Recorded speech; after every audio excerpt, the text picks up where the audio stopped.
હવે વાત કરીશું રાજકોટની તો રાજકોટના ધોરાજી ખાતે હજરત લાલ શાહ વલીના 4 દિવસીય ઉર્સનો દબદબાભેર પ્રારંભ થયો હતો। 4 દિવસ સુધી દરગાહ શરીફ ખાતે લાખો મુસ્લિમ ભાઈઓ શીશ ઝુકાવશે। ઉર્સમાં ફકીર લંગર નિયાઝ કમિટી દ્વારા 4 વેજીટેરિયન પ્રસાદનું પણ આયોજન કરવામાં આવ્યું છે।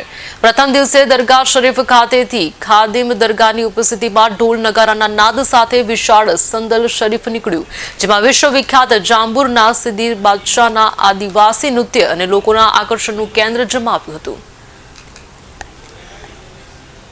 હું મકબૂલભાઈ ગરાણા, પૂર્વ પ્રમુખ ધોરાજી નગરપાલિકા મુસ્લિમ સમાજ આગેવાન।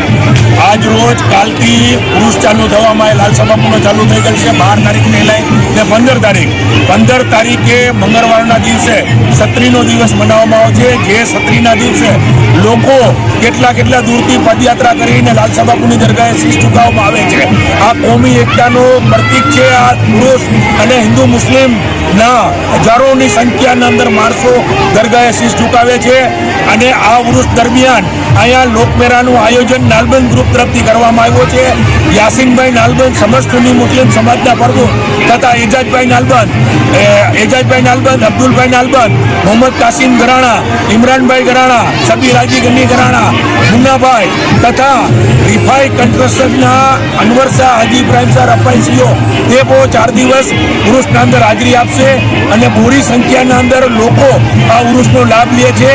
નાના બાળકો માટે રાઈસુ તથા સરકારના નિયમ અનુસાર ત્યાં રાખવા